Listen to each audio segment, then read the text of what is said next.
Welcome back. If you enjoy deep, realistic horror stories that feel a little too close to real life, make sure you like this video, subscribe to the channel, and stay with me until the very end. The story gets darker the longer you ride. I never meant to be on that train. It was a Tuesday night in New York, the kind that feels heavier than the others. The air was damp, the streets half empty, and the city sounded tired. I had stayed late at work again, and by the time I reached the subway entrance, it was just past 1:30 a.m. The station smelled like metal, old water, and something faintly rotten, the way underground places always do. The platform was nearly empty. Just a woman standing near a column, scrolling her phone, and a man asleep on a bench with his mouth open. When the train screeched into the station, I felt that familiar relief. Home was only 6 stops away. I stepped inside the car and took a seat near the middle. The doors closed with a heavy thud. The train jerked forward. That's when the lights flickered. Not the usual blink. They dimmed, buzzed, and came back wrong. Harsher, colder. The hum of the train deepened, like it was dropping into something heavier than steel tracks. I looked up, expecting to see the other passengers reacting. The car was empty, every seat, every pole, the woman. The sleeping man, gone. I stood up, heart pounding, calling out, "Hello?" My voice sounded small, swallowed by the tunnel. The windows showed nothing but darkness rushing past, darker than any tunnel I'd ever seen. No lights, no signs, no stations.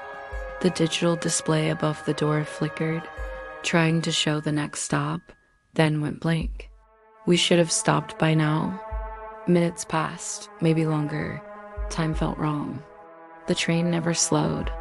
The air grew colder and the smell changed, turning stale, like a basement that hadn't been opened in decades.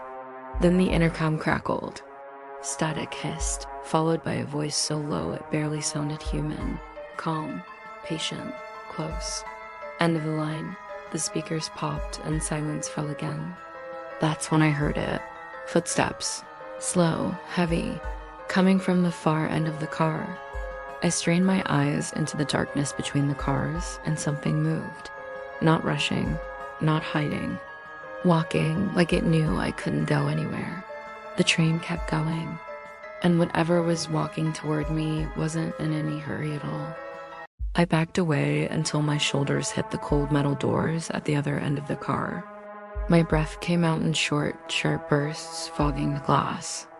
I tried the emergency handle. Nothing. I tried again harder, yanking until my arms shook. The train didn't even flinch. The footsteps got closer. Each step landed with a dull, wet sound, like something heavy pressing down on soaked fabric. I could see it now, clearer with every flicker of the lights. It was tall, taller than any person I'd ever seen in the subway, its head nearly brushing the ceiling. Its body looked wrong, stretched thin, like it had been pulled instead of grown. Its face stayed in shadow, but I could feel its attention on me. Not curiosity, ownership. The train roared louder, screaming through the tunnel as if it were being dragged. The windows began to fog, not from my breath, but from something cold seeping in. Shapes appeared in the mist. Handprints. Dozens of them. Pressed from the outside, sliding backward as the train moved forward. I screamed. The thing stopped walking. Its head tilted slightly, listening. Then the intercom clicked on again. "No screaming," the voice said. "They attract attention." "Who are you?" I shouted, tears streaming down my face. "Where is this train going?"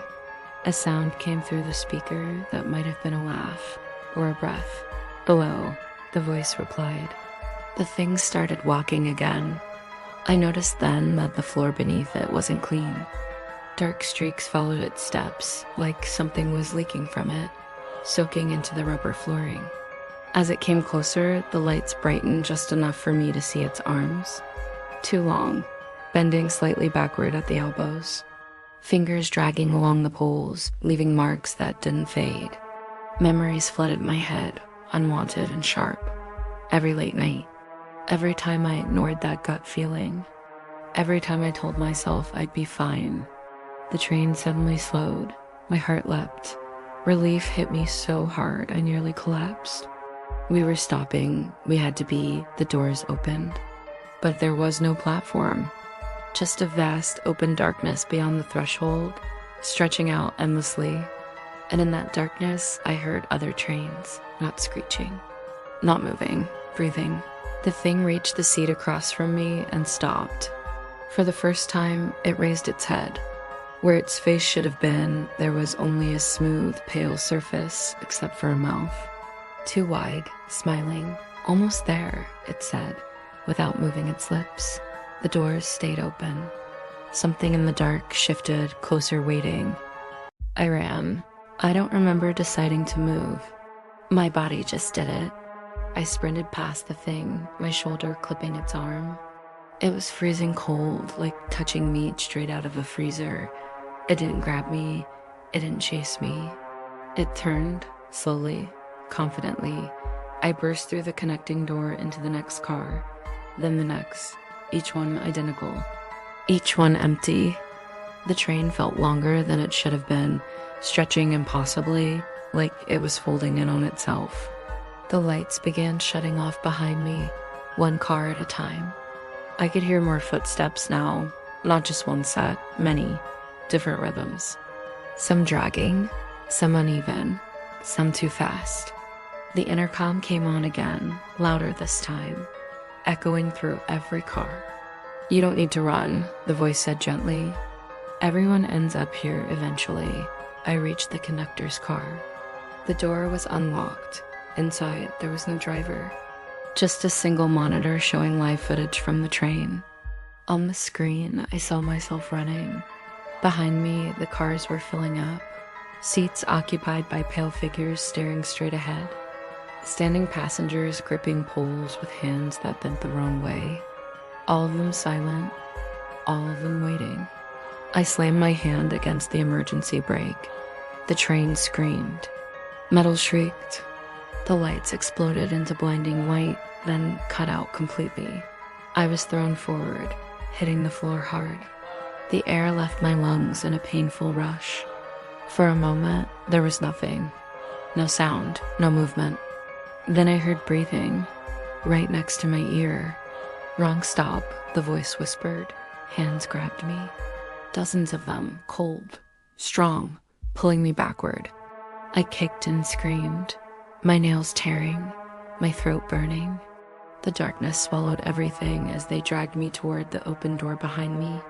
I saw the tunnel then, not empty, filled with faces pressed into the walls, mouths open in silent screams, eyes following me as I was pulled closer to the edge.